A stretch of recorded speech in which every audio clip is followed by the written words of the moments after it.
Mr. Speaker, I rise today in strong support of the Department of Homeland Security Authorization Act of 2017. Mr. Speaker, the American people are reminded about the threats facing our country on a daily basis.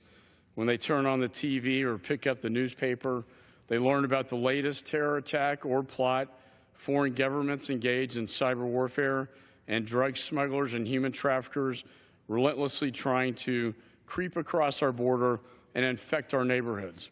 Our adversaries are determined and agile. They wish to strike our homeland and disrupt our way of life. They are constantly calling for new attacks to be carried out against Americans with any weapons they have available. To stay ahead of our enemies, we need a national security apparatus that is best set up for success and can adapt to new challenges as they arise. After the 9/11 attacks, the creation of the Department of Homeland Security was necessary to help confront the threats at that time. Unfortunately, Congress has not never reauthorized DHS since it was created. This is just simply unacceptable. And that is why 8 committee chairmen signed a memorandum of understanding at the beginning of the year stating that, quote, the Department of Homeland Security and its components should be authorized on a regular basis to ensure robust oversight and improve its operations, end of quote.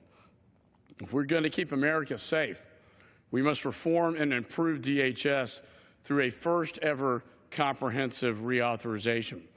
The legislation before us today accomplishes several goals. First, it reasserts Congress's Article I authority by the Constitution to write laws and give discretion to the department. Congress has abdicated its role and responsibility in providing comprehensive legislation direction since 2002 and has ceded power to the executive branch. This legislation will fix that.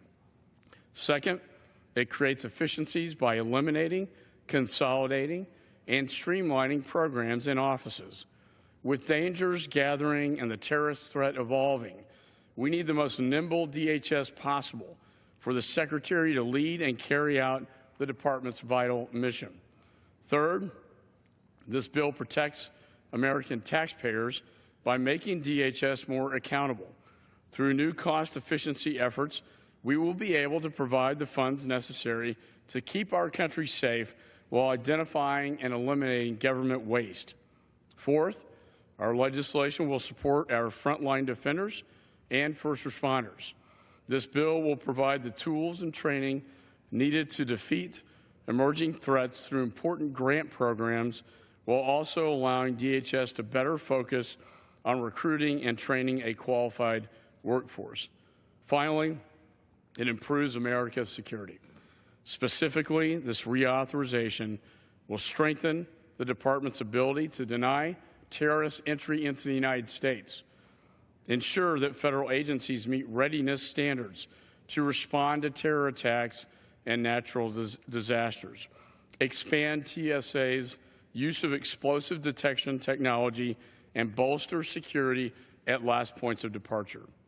It will also modernize and replace outdated Coast Guard vessels. It will prioritize investigations of cross-border crimes, including human trafficking, cyber, and drug smuggling.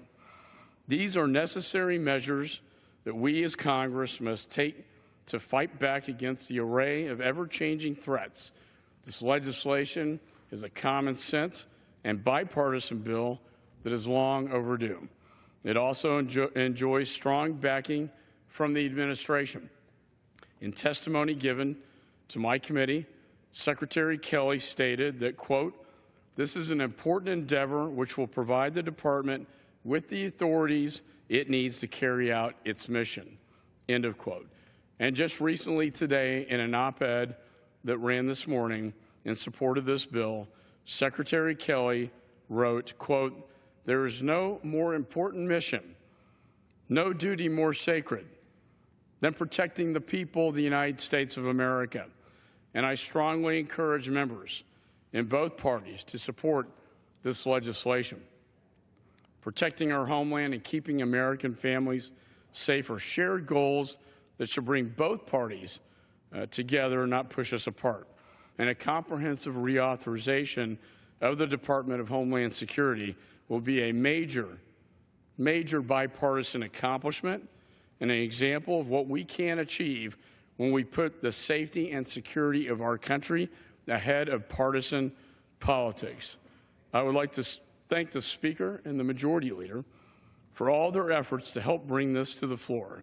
I'd also like to thank each of the chairmen of jurisdiction for signing the MOU, as well as members of the Committee on Homeland Security from both sides of the aisle and the staff members who made this possible.